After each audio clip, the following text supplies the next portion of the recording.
Olá, boa noite. Boa noite a todos. Mais uma live do Instituto Salvata. Hoje uma live muito legal, muito especial, com um grande amigo, um amigo querido, que trabalha conosco lá na maternidade escola, é coordenador do Psicomater. Hoje a gente vai falar sobre um tema muito importante, que é o tema da saúde mental. E esse tema é extremamente importante da gente discutir porque estamos num período de isolamento social, de quarentena. E daí esse tema, ele cada vez mais a gente vai se deparar, né, por conta desse período. E aí a gente escolheu justamente um artigo em relação a isso. Então, o Igor Emanuel é um psiquiatra que tem muita experiência com saúde da mulher, mas também com técnicas de terapia comportamental, cognitiva. E ele coordena também, ele é membro, né, das comissões de pesquisa na saúde da mulher na Sociedade Brasileira de Psiquiatria. E eu tenho a honra de trazê-lo aqui com a gente e vou adicioná-lo aqui na nossa live. Igor vai conectar aqui com a gente. Olá, tudo bom, Igor? Olá, boa noite, tudo Boa bom, noite. Tatiane?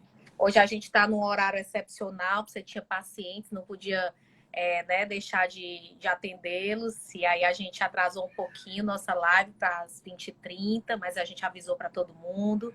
Seja muito bem-vindo, assim, é uma honra ter você aqui com a gente. Né? Falo em nome do Instituto Salvata, no meu nome, em nome da Andresa e da Sara, né, que são minhas sócias. E eu estava explicando aqui para o pessoal que está começando a acompanhar a importância desse tema nesse período que a gente está passando de pandemia, o quanto isso vai afetar a nossa saúde mental e a saúde mental das pessoas que trabalham com a gente, das pessoas que nós cuidamos como médicos ou como profissionais de saúde. Então, muito bem-vindo aqui à live e que bom que a gente vai falar sobre esse tema, assim, isso é muito importante. Eu que agradeço o convite e a flexibilidade de horário também. Eu estava atendendo agora até 15 minutos atrás, mas estamos juntos aqui com gás para a gente poder discutir esse tema com bastante tranquilidade e poder passar uma informação tão relevante em um momento de tanta dificuldade emocional para todos, né? Não, a gente meio que já tinha marcado semana passada essa live e a gente adiou, eu adoeci, agora estou melhor, mas enfim, a gente vai tocando. E aí, por isso a importância também disso, né? Da gente discutir um pouco sobre isso. E aí você traz um artigo, né, que a gente estudou e foi ler e pesquisar, falando justamente do quanto o impacto, né, da nossa saúde mental, tanto de trabalhadores como de pessoas. A gente vai falar um pouco dentro do artigo, Uhum. né, um artigo de revisão, e falando especificamente da quarentena. Então, eu queria que você apresentasse o artigo, do que ele se trata, para a gente começar essa discussão. Então, eu optei em trazer uma revisão da literatura porque quando a gente olha para o passado, e essa é uma revisão sobre estudos do passado, não é Isso. sobre essa quarentena, não é sobre esse período do Covid. E quando você olha agora, primeiro a gente não tem muito estudo.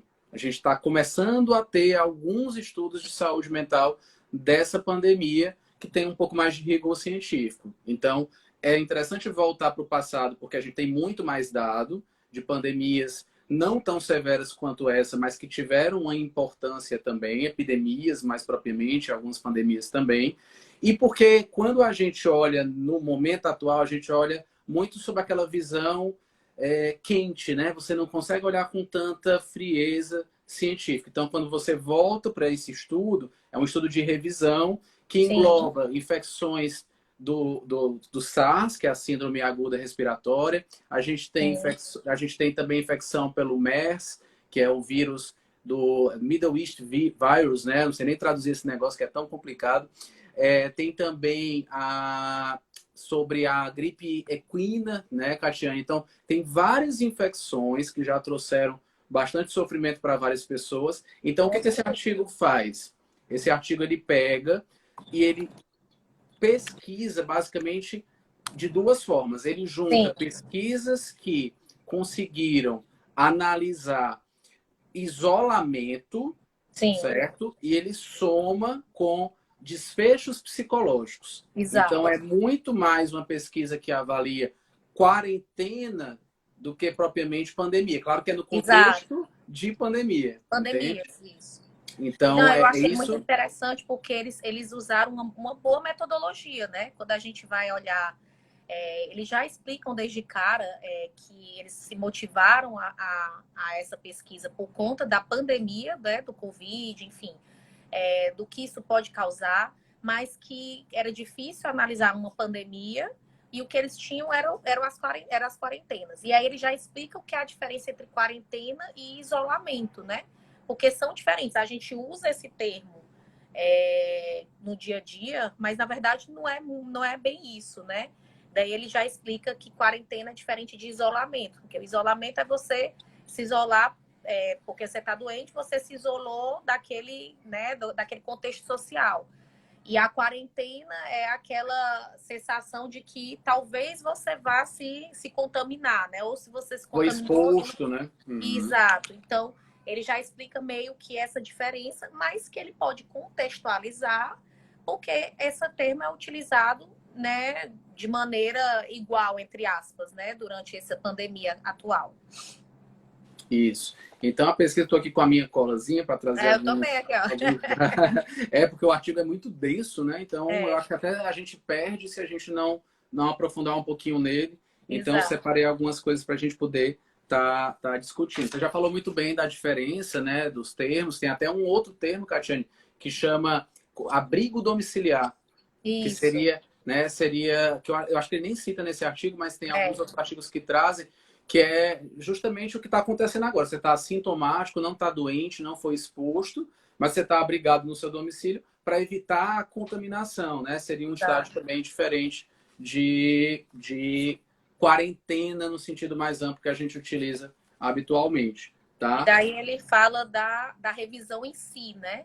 Que ele pegou, ele fez uma pesquisa na literatura em vários bancos de dados, né? Sim. E então foi uma revisão sistemática. Essa Uhum. revisão sistemática ela não virou uma meta-análise, porque não eram artigos científicos cuja metodologia pudesse permitir uma meta-análise, né? Ele permitia apenas análises de dados. E essas análises de dados foram de 3.166 artigos, que dentro dos critérios de inclusão que ele, né, colocou, que é os termos quarentena, efeito psicológico, pacientes não hospitalizados, profissionais de saúde, enfim. E em pandemias como SARA, Ebola, síndrome respiratória do Oriente Médio, Uhum. influenza, H1N1. E aí, depois que ele fez essas exclusões de artigos que não tinham nada a ver com isso, sobraram 24 artigos. E aí ele se aprofundou nesses 24 artigos. Então, dentro dos termos que ele queria, ele fez a pesquisa, então, e foram de duas pessoas, né? Dois pesquisadores pesquisando, e isso se configura uma revisão sistemática. Então, eles fizeram uma revisão sistemática do assunto que eles queriam tratar, diferente de uma revisão simples, que é o que eu quero colocar, né? Eu pego artigos aleatórios e coloco ali, né? Posso aprofundar ou posso não aprofundar. Aqui não, ele pega uma sistematização de um processo de metodologia que é muito legal porque melhora um pouco a qualidade do artigo, né? Isso, e a própria formatação das palavras-chave, né? Quando você tem uma palavra-chave, uma série de palavras-chave bem organizada, isso também favorece a qualidade metodológica e você poder chamar de uma revisão sistemática. Outra coisa legal também do critério de inclusão é que ele selecionou artigos que foram publicados em jornais revisados por pares, né? Então, jornais, portanto, de melhor qualidade científica. Então, as pesquisas foram bem triadas, vamos assim dizer, né, para o Isso, público leigo. Acho que essa é a mensagem que a gente pode também estar deixando aí. com Então, certeza. mais alguma coisa da metodologia, Catinha, que você queira Não, comentar? eu acho que Em é linhas isso, gerais, né? é E isso, aí né? a gente já pode começar a falar um pouco dos resultados, né? Do que ele achou dentro dessa pesquisa. Tá. Então, eu separei assim, tem muito artigo falando de profissional da saúde, tá? E eu acho que a gente talvez pode começar por aí, porque imagino que tem alguns profissionais da saúde também assistindo a gente, né? Então, sempre o que ele traz muito nesse artigo, e aí eu pensei algumas pesquisas que ele elenca, que é justamente a questão do profissional da saúde ser muito mais acometido, tá? Então, ele é muito mais acometido de exaustão emocional, isso dá uma desconexão em relação ao trabalho dele. Ele é Sim. mais acometido do ponto de vista de ansiedade, de depressão. E até saiu um estudo bem interessante agora, que não foi incluído nessa revisão sistemática, porque ele já é mais recente, que diz o seguinte, Catiane: os profissionais da saúde, eles têm mais ou menos aí 40% de prevalência de altos níveis de ansiedade. Quando Sim. você faz um instrumento padronizado, mais ou menos 40%, que é bem mais do que a população geral. E nesse mesmo estudo, que é um estudo chinês, falou de 30% de depressão nos Sim. profissionais da saúde. Depois a gente pode até ver, discutir um pouquinho quais são os profissionais da saúde que estão mais Relacionado. acometidos, né, com mais risco de ter esse desenvolvimento, essa incidência de sintomas mais severos. Mas para a gente trazer aqui alguns artigos, ó, deixa eu separar aqui, porque é Eu até muita... vi aqui, né, Igor, que ele fala de 5 estudos que compararam profissionais de saúde em quarentena versus profissionais de saúde que que não não estavam em tiveram quarentena, quarentena. né? E daí eles viram que tinha pior desempenho, mais exaustão, mais insônia, mais relutância em trabalhar, que eu achei isso interessante, relutância Uhum. em trabalhar com pacientes doentes, com pacientes que tenham febre.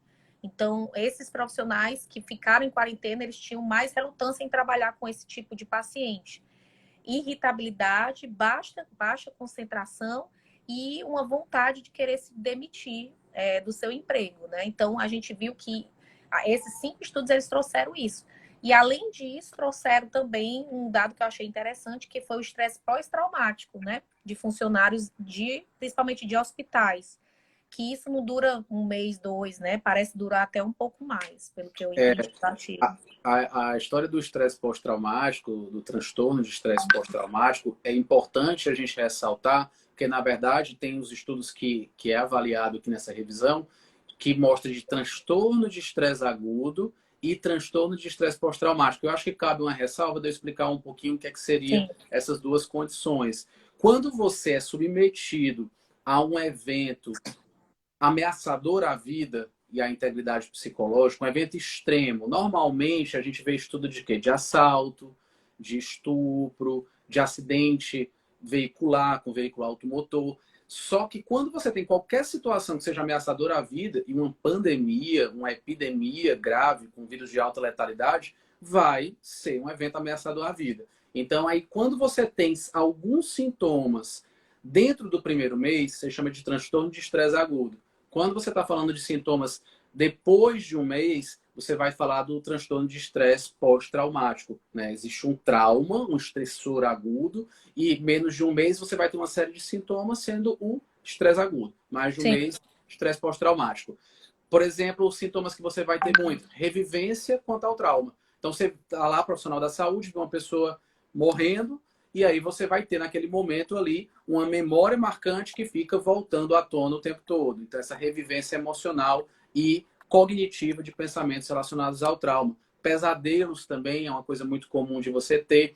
Evitação de situações que remetam ao trauma. E aí entra um link com o que você falou, da exaustão, né? E da persistência de muitos sintomas ao longo do tempo. Isso pode causar uma repercussão de longo prazo na produtividade do profissional, no absenteísmo, é uma coisa que pode impactar também para o profissional não conseguir desempenhar a sua função corretamente, porque ele for traumatizado, literalmente, né, do ponto de vista nosológico, de classificação psiquiátrica, frente àquele trauma inicial. Então, é bem curioso que você vê, Catiane, na maior parte desses estudos, o desfecho de transtorno de estresse pós-traumático sendo visto, né? Isso é é, muito, muito estudado do ponto de vista de pandemias de quarentena. E assim, é extremamente importante porque, é, como não é um assunto que eu estudo tanto, então eu comecei a ler, estudar e peguei mais alguns artigos para tentar entender melhor a importância do apoio, né? Do processo de apoio, da rede de apoio que as pessoas têm que ter em relação a isso, que eu acho que a gente vai falar um pouquinho mais na frente, Uhum. né? Que ele traz, enfim, traz fatores de risco, né? Do que a gente pode pensar de pessoas que podem ter mais esses efeitos de uma diminuição da saúde mental, né? De uma alteração da saúde mental. E eu achei bem interessante mesmo no decorrer do artigo, assim. E daí ele fala também de alguns relatos de sintomas de sofrimento, né? Eu achei isso bem emblemático, né?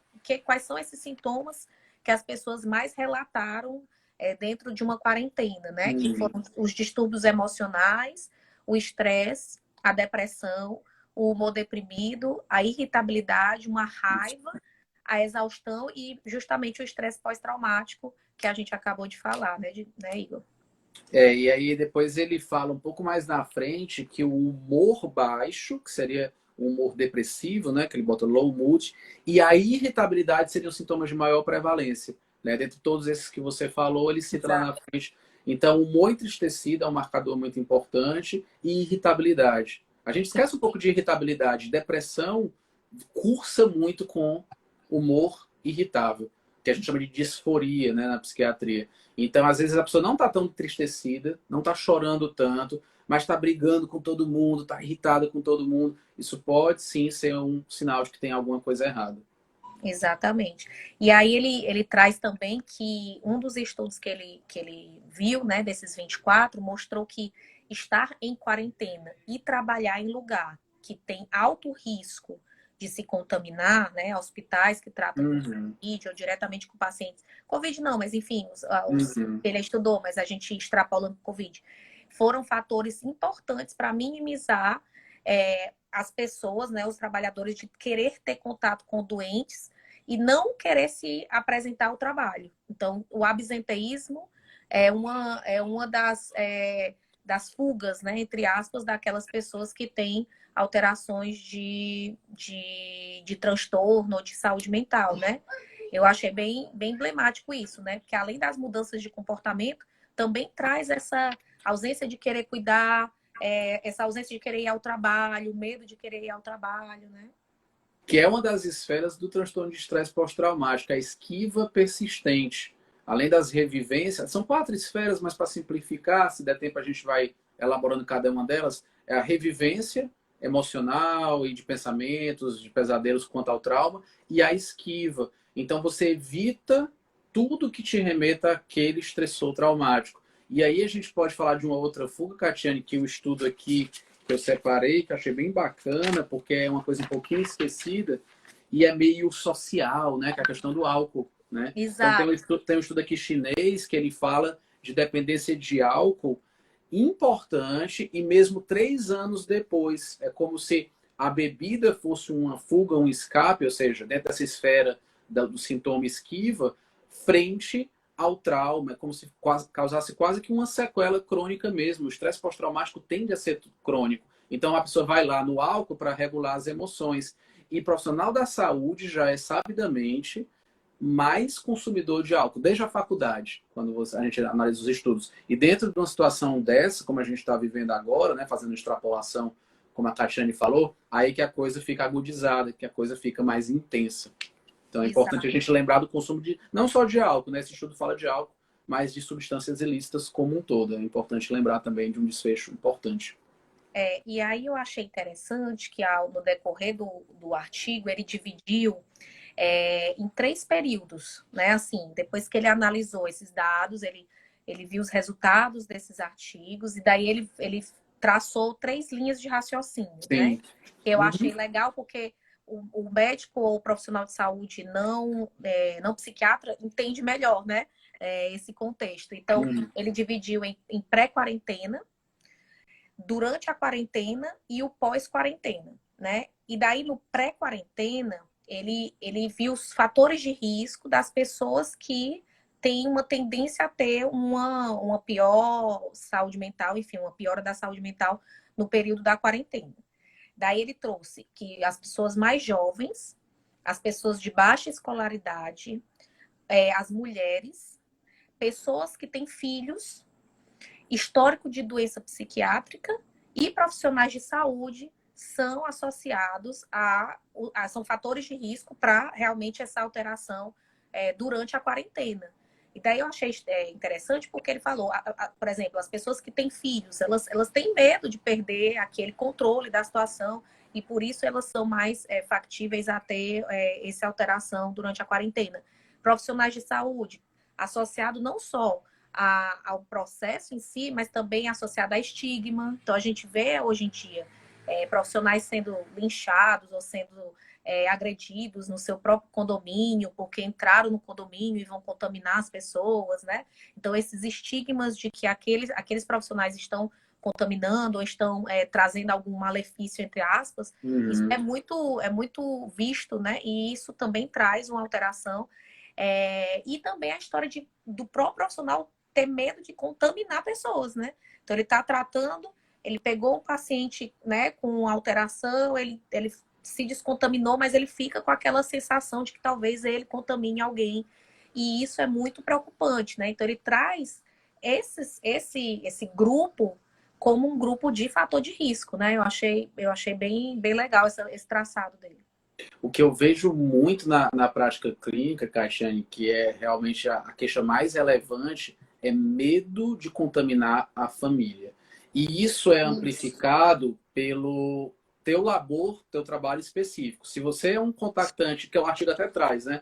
Se você é um contactante direto de Covid, trabalha na unidade Covid ou na emergência, ou enfim, uma unidade onde você tem um potencial de contaminação um pouco maior, porque todo mundo que trabalha na área de saúde, até quem não trabalha, né, está muito exposto ao Covid. É um vírus extremamente transmissível. Mas esse profissional tem um visto trazer com muita relevância o medo de contaminar a família. Não é nem tanto o medo de pegar ou de ter uma complicação, é de levar para os seus, né? Então esse é realmente o fator de risco que a gente vê muito replicado na prática, porque às vezes a gente tem um estudo e não consegue fazer ali, né, essa transfiguração para a prática clínica. E aqui a gente consegue fazer essa correlação bem legal. Eu achei muito legal, assim, ele ter feito esse balanço, né? Pegando todos os estudos que ele viu quem era realmente o grupo que tinha o maior fator de risco pré-quarentena para ter alterações tanto durante a quarentena quanto depois da quarentena. E daí ele vem com o durante a quarentena. Quais são os fatores que pioram nessa percepção, essas alterações que a gente falou, de estresse e tudo? Que é tanto a duração da quarentena, né? Quanto maior a quarentena, pior, né? Esse processo. O medo da infecção. E isso ele traz dois grupos, que é o grupo que a gente trata, né, Igor? Que são as grávidas e as puérperas e as mulheres que cuidam de filhos. Esse grupo é um grupo em especial que tem mais medo ainda da infecção. A frustração, né? De não acabar, de não estar acontecendo nada, e etc., o tédio de não ter o que fazer. E aí ele pega alguns estudos que realmente isolavam as pessoas de tudo, né? Até das redes sociais.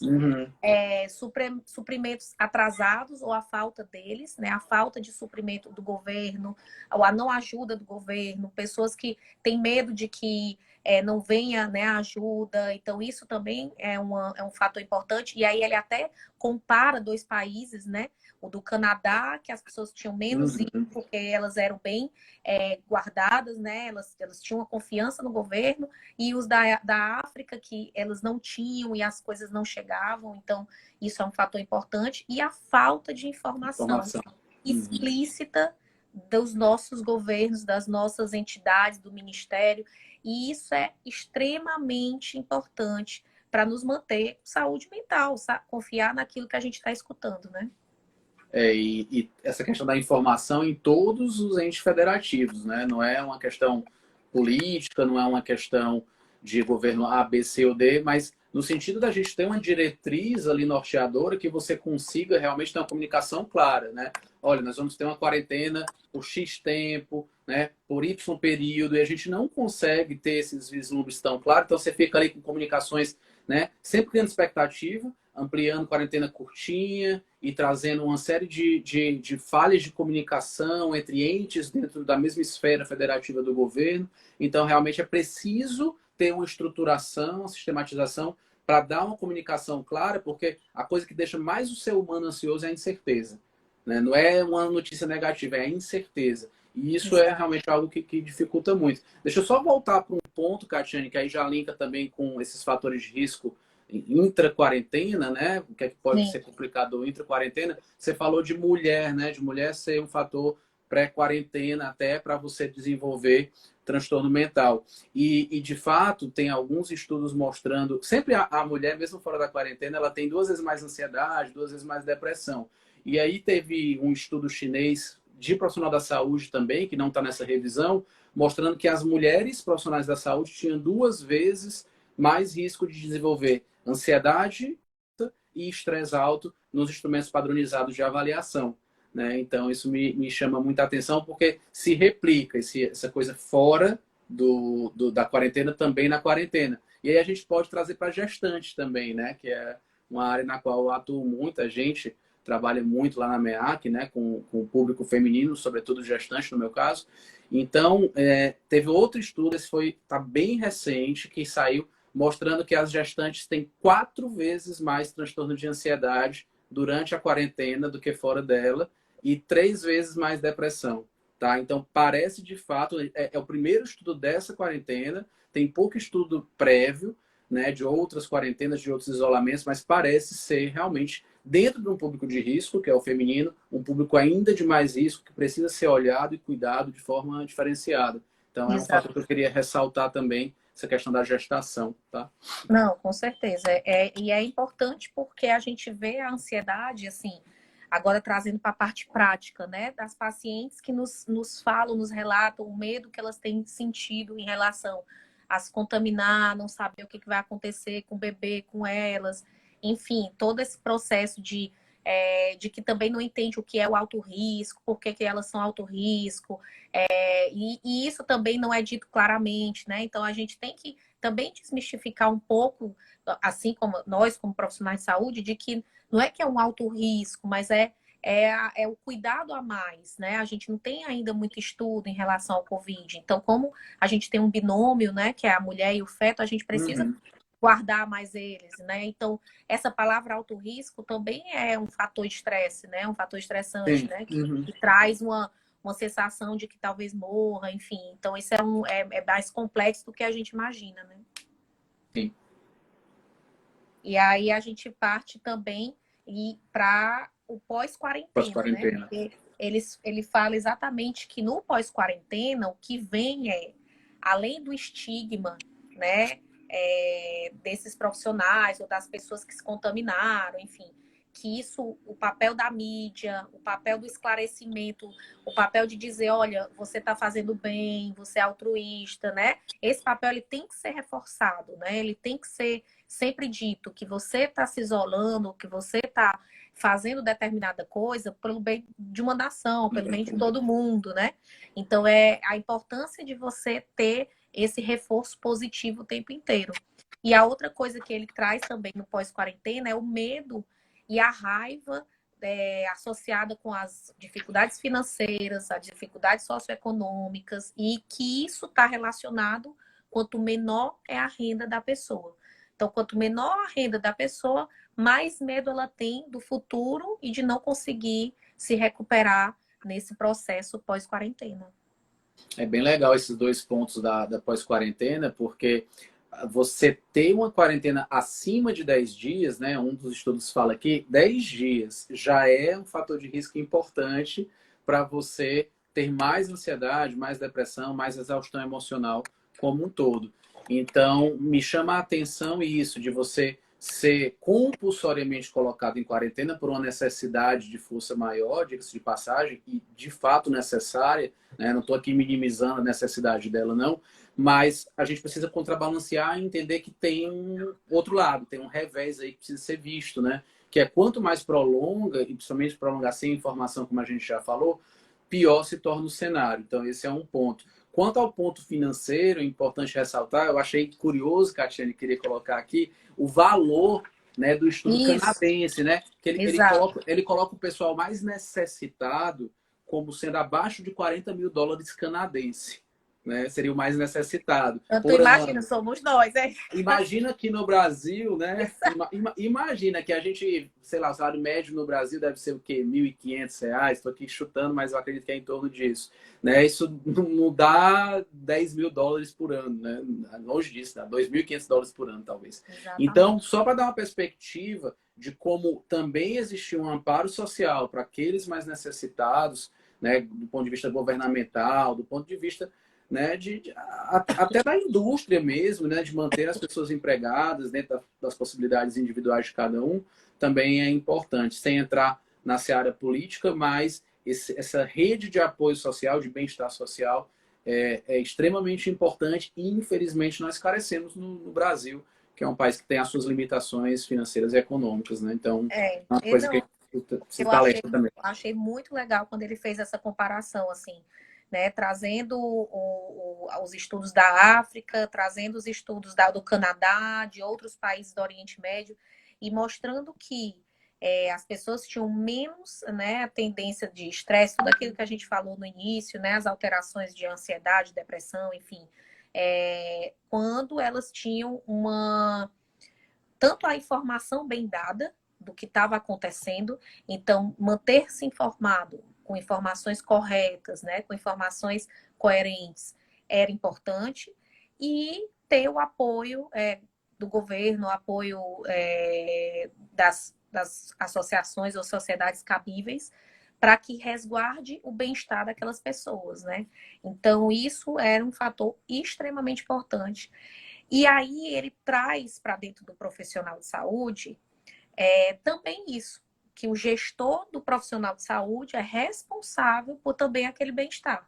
Ou seja, manter informações claras do trabalho, do que vai acontecer, resguardar a segurança do profissional, resguardar a seguridade né, do emprego, enfim, das condições que aquele profissional tem. E o que eu achei mais legal que eu achei interessante, assim, que eu não tinha percebido ainda essa relação, é que quando as pessoas são afastadas daquilo que elas fazem ou das equipes que elas trabalhavam, também é um fator de risco para piora, né, do estresse pós-traumático. E não só do estresse pós-traumático, eu tenho visto algumas pessoas relutando em ter o afastamento, um auxílio-doença, quando necessário. Porque aí entra a história do altruísmo de novo, desse senso de necessidade de isolamento, não compulsório, mas porque você pensa no todo, e ao mesmo tempo de querer ajudar, né? Então, fica essa divisão, não, ok, vamos nos isolar, eu defendo o isolamento, mas ao mesmo tempo, eu, como profissional de saúde, quero estar no campo de batalha, às vezes sem poder, sem psiquicamente estar apto, pelo menos 100% apto a isso, e aí eu, lá no meu consultório, ofereço a possibilidade da pessoa, né, se recuperar psicologicamente com um atestado de curto prazo, e a pessoa não quer, porque ela quer estar participando disso, né? Então, de certa forma, por mais que seja um estressor para o profissional de saúde que está envolvido com esse processo de enfrentamento, também é um fator de acolhimento, de bem-estar em contrapartida. Então, você tem que individualizar e perceber como que cada um enxerga, né? A grande questão é essa. Exato. E aí ele traz, assim, no final, o que fazer, né? Ele dá conselhos do que fazer diante de tudo isso que a gente estudou, que a gente viu no pré, no pós, no durante a quarentena, enfim. Então, ele traz que é extremamente importante o apoio aos pacientes com histórico de distúrbio psiquiátrico, porque parece ter uma relação, né, Igor? Isso você pode falar melhor do que eu. O apoio de gerenciar os trabalhadores da saúde, então, a importância de mantê-los sempre motivados, né? Falando, relatando sobre o altruísmo, muito melhor do que uma compulsão, né? Que ele fala um pouco. Falar de manter eles num ambiente talvez parecido com o trabalho que eles realizem, né? Isso também é importante, porque é difícil quando você muda radicalmente o seu trabalho.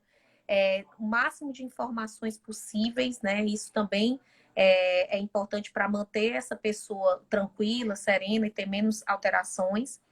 Minimizar o tempo o máximo que for possível, né, da quarentena, fornecer suprimentos adequados para aquela pessoa sobreviver, né, e ter um bem-estar. Que eu achei muito legal, reduzir o tédio e melhorar a comunicação. E a importância das mídias sociais é extremamente relevante nesse processo, porque eles pegaram pacientes que não tinham nenhum Tem contato acesso nenhum. e compararam com pessoas que tinham, né? Que era oferecido telefone, as pessoas podiam falar com a sua família e tal. E era uma diferença muito grande. E aí você vê que a gente, talvez se não tivesse esses recursos que a gente tem de conversar aqui, como eu estou conversando com você, trocar ideias, a gente ter os recursos da rede social, isso talvez fosse pior. A gente não conseguisse falar com as nossas famílias, com as pessoas que a gente ama, ou, enfim, ter esse apoio também de passar mais o tempo, né? Diminuir o tédio. A Uhum. gente conseguir, não, talvez não conseguisse, ou né, tivesse um cenário pior. O que, que É, você diz? isso é uma coisa interessante, porque a gente pode pensar de duas formas. Se a gente analisar o artigo, a maior parte dos estudos, a gente pensar o SARS foi 2002, né? Aí, se a gente for analisar o artigo mais recente aqui, foi de 2017, mas a maior parte dos estudos é pré-2009, tá? Então, Exato. nessa época, a tecnologia ela tinha um desenvolvimento bem menor do ponto de vista de conectividade do que hoje.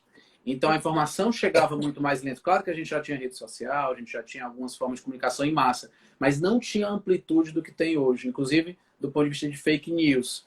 Então Exato. eu fico me perguntando hoje, nessa nova realidade que não foi estudada aqui, se o saldo final dessa informação, né, contínua, não vou dizer nem em excesso, mas contínua, ele é bom ou é ruim? Porque se por um lado você consegue fazer isso que a gente está fazendo, passando boa informação, entrar num Zoom, no Skype, enfim, uma plataforma qualquer, e interagir com a sua família, fazer uma reunião e estar o mais próximo possível dos seus. Por outro lado, o que eu tenho visto muito na prática clínica é um overflow mesmo, é um fluxo excessivo de informações e vários pacientes dizendo, eu estou evitando ver as informações das redes sociais. E eu respondendo, faz bem, né? Porque realmente tem sido muito ansiogênico, muito gerador de ansiedade para a maior parte das pessoas. Então, eu me pergunto, no É final as das duas faces, contas, né?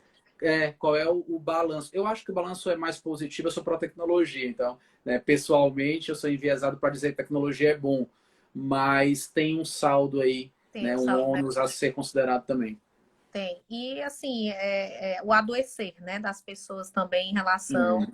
às redes sociais, porque que também é um estudo interessante, acho que depois a gente pode até falar um pouco sobre isso, porque tem aí, não falando de quarentena, mas né, do efeito da rede social em relação ao adoecer das pessoas, né, ao comparar vidas, enfim, ao comparar o seu bem-estar com o do outro. Então, isso também adoece, né? E aí, durante a quarentena, você vê, você está infeliz, ou enfim, você está passando por um processo de doença, ou alguém da sua família, e outra pessoa está super bem, isso também pode confundir um pouco os sentimentos e não ser tão benéfico, né? Então, só depois do pós-quarentena é que a gente vai saber quais são os efeitos reais das redes sociais, mas que diminui o tédio, é um fato, né? E isso Uhum. é importante, melhora a comunicação, isso é importantíssimo, porque senão a gente estaria mais isolado ainda, mas merece atenção do efeito rebote em relação a esse processo de adoecer que a gente acabou de comentar.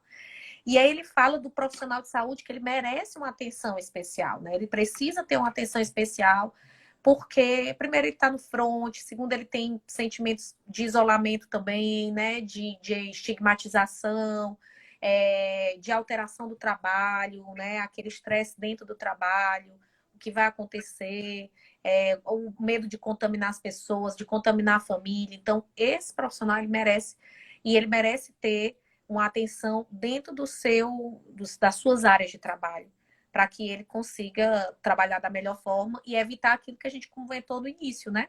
As faltas, né? A não querer tratar as pessoas porque tem medo, né? Enfim, assim.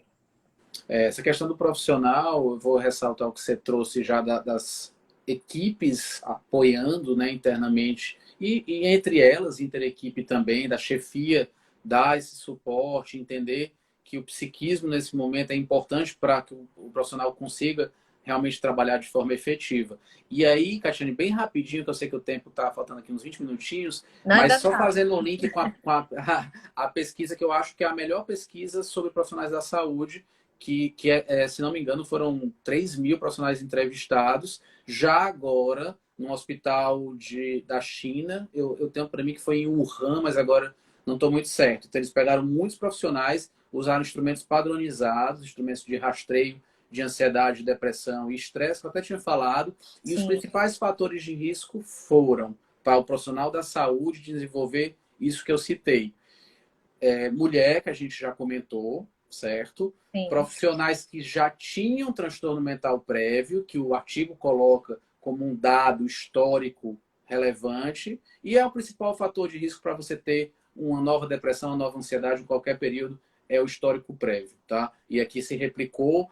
Profissionais que tinham mais de 10 anos de profissão, foi um dado curioso que um achado lá que não tem uma explicação muito clara, a gente poderia hipotetizar alguns pontos aqui se tivesse tempo para isso. Tantinho E a gente pensa. eu já pensei umas coisas já, inclusive com os alunos, dar umas boas ideias aí. E o último fator, acho que é realmente o último, foi estar contactando alguém com potencial de Covid, ou um paciente ou um familiar. Se você está em contato com alguém que tenha Covid em potencial ou confirmado, você vai ter um maior desenvolvimento de, de transtornos em geral, né? Então, foram dados bem legais desse estudo, bem relevantes, que eu achei importante também elencar aqui para a gente somar e contrapor com o que está nesse artigo. Exatamente. Então, é extremamente prevalente, né? O que a gente está vivendo. Acho que a gente tem que conversar mais sobre isso mesmo. É como você falou, essa rede de apoio dentro dos locais de trabalho, né? Dos profissionais de saúde é extremamente importante. O escutar, o não estigmatizar, né? Porque também leva a um sofrimento e leva a você não querer voltar, enfim, não querer ir para lá, ir para o trabalho e etc. Então, é importante não estigmatizar, é importante escutar o que ele tem a dizer e saber e pensar e ver que é real, né? Que esses transtornos eles existem, né? E a gente vê comprovado aqui cientificamente vendo em várias pesquisas de outras pandemias, né, outros problemas que tiveram e que realmente afetaram não só naquele período, né? A gente vê em vários desses artigos que ele trouxe meses, 6 meses, eu acho que tinha 2 ou 3 artigos que duraram mais tempo, que Até são as críticas, né, em relação ao artigo. São artigos que têm um N pequeno, enfim, não foi tão bem amostra estudado. bonita. Espero que agora nessa pandemia que atingiu o mundo inteiro, a gente consiga ter mais dados, né? Mas eram N's pequenos, porque é o ebola que aconteceu num local específico, é o do Oriente Médio que aconteceu num lugar específico, enfim, a gente não teve uma grande pandemia atualmente como a gente está tendo agora. E então era um N pequeno e o tempo foi muito pequeno, né? Teve poucos estudos que viram mais tempo. E mesmo esses que viram mais tempo, viu que isso se percorria por mais tempo, né? Tem até um estudo que ele avalia, acho que é 3 anos depois, mas ele é transversal, né? Ele só olha para trás no sentido de ver que a pessoa teve quarentenada, mas ele só olha no tempo final, né? Exatamente. T0 ali. Então, acaba não tendo uma relevância de um estudo longitudinal que faça o follow-up, o acompanhamento desses pacientes ao longo do tempo, porque aí a gente teria uma caracterização melhor, né, do que é causa e efeito, ou fator de risco e desfecho, como a gente preferir. Então, Exatamente. realmente tem muita falha metodológica nos artigos, mas que é louvável, diga-se de passagem, conseguir fazer artigo em condições tão adversas quanto de epidemia, pandemia, e você conseguir produzir boa evidência científica num cenário muitas vezes de caos, como por exemplo um ebola na África, né? Você conseguir Exato. produzir um artigo nesse contexto já é muito rico. Exatamente. Então, eu achei muito, muito bom esse, assim, o artigo em si, com suas falhas, e ele mesmo fala, né, dos Sim. problemas né, que ele se deparou no final do N, enfim, né, da heterogeneidade dos artigos, enfim, eram populações completamente diferentes, mas que a gente consegue tirar muita coisa do que a gente consegue ver também na nossa prática clínica, né, Igor? Queria que você comentasse um pouco agora, esses últimos 15 minutos que a gente tem, do que você está vivenciando, né? Um pouco do que a gente pode trazer para o profissional que está assistindo a gente, para os pacientes que estão assistindo a gente, de melhoria, enfim, do que a gente pode vivenciar nesse momento. Pronto, eu acho que a gente consegue trazer desse artigo uma série de reflexões, né? A primeira reflexão é que algumas populações são populações de mais risco. Mulheres, grávidas, profissionais da saúde, e sem, vamos dizer assim, demérito àqueles que não estão em maior necessidade de cuidado, mas a gente tem que olhar em lupa, né, como eu gosto de dizer, olhar com a luneta de forma próxima a esses profissionais. Então, o que fazer nesse momento, né? Porque o artigo ele fala muito assim, como mitigar o sofrimento psicológico dentro da pandemia. Mas ele fala nem tanto de transtorno mental em si, né, Catiane? Assim, um transtorno de ansiedade ou uma depressão, né, ou uma patologia Ele específica fala de sentimentos, né? de Assim. sentimentos. É muito mais de um artigo falando de bem-estar versus mal-estar psicológico, no sentido mais amplo e subjetivo. E aí eu queria trazer um pouquinho de outras coisas que ele fala, né? Que ele não fala, perdão, porque ele falou da questão da comunicação efetiva, do apoio do governo, a questão da quarentena mais curta, preferencialmente abaixo de 10 dias, que é uma impossibilidade agora, mas ele não fala de outras coisas extremamente importantes, né? Que é, por exemplo, você ter uma psicoterapia. Psicoterapia, inclusive, do ponto de vista comparativo a fármaco, a remédio, é muito mais efetiva para evitar uma recaída ou para evitar um início de sintomatologia. Sabe, Catiana? A terapia dá instrumento. Com certeza. O remédio, ele trata a neurobioquímica, dá um substrato para você ficar estável, mas ele não dá um instrumento para, na hora que a pancada vir, né, na hora que a pandemia chegar, a gente pode fazer essa analogia, né? Você está ali resiliente o suficiente. Então, psicoterapia é uma coisa também que a gente pode se fiar, que a gente pode, né, ter a confiança de que aquilo vai ajudar baseado em estudos. Uma coisa que eu trago muito também é meditação de atenção plena, tá? Inclusive usado no Reino Unido como, eu sempre falo isso, até é repetitivo, mas é porque eu acho isso muito forte. No maior sistema de saúde público do mundo, possivelmente o melhor, que é o do Reino Unido, no NHS, né?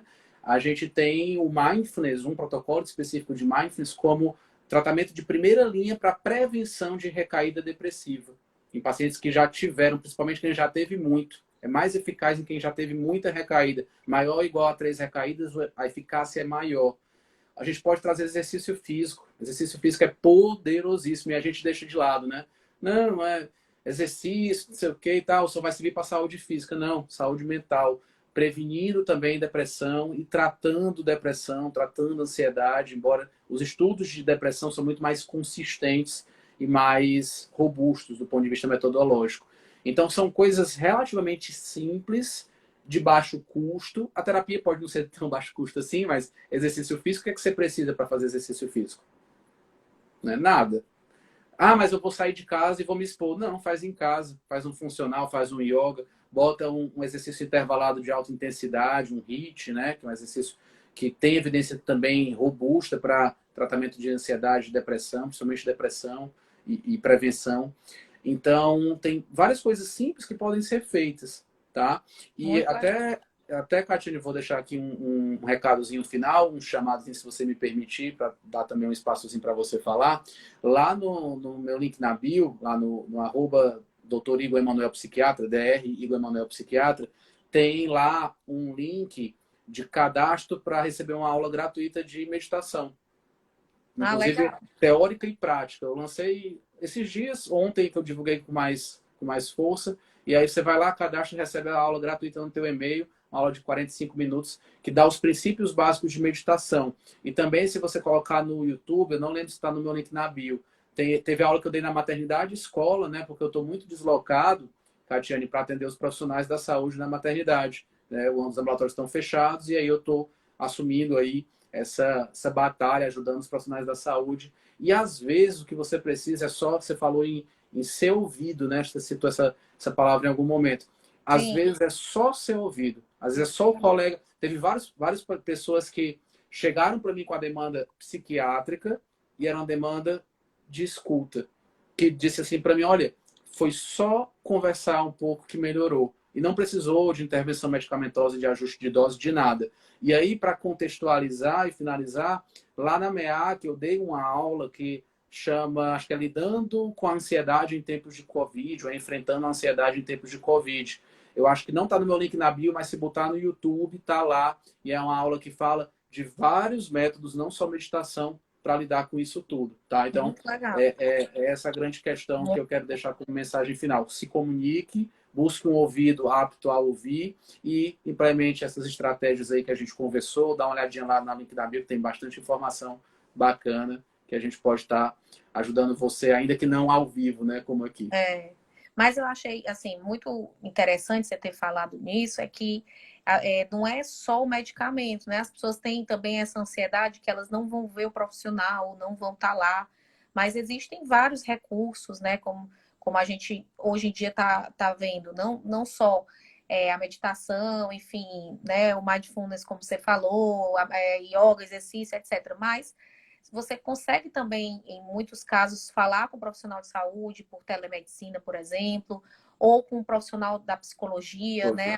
Eles também estão autorizados a fazer as consultas por via da web, enfim, por via da teleconsulta.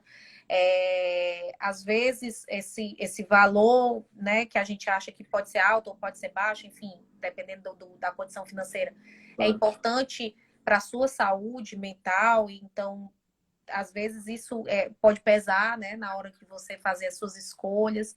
E por isso a importância de você se conhecer, de conversar, de falar com as pessoas. E esse apoio do lado onde você está trabalhando, você profissional de saúde, mas as pessoas, de modo geral, ela é extremamente importante. Assim, como ser ouvido ou saber que você é importante naquele processo, ou saber que você está resguardado financeiramente, né? Como a gente falou agora em relação ao governo, enfim, saber que as informações são corretas. Elas são muito importantes para você lidar com a sua saúde mental durante a pandemia e no pós-pandemia.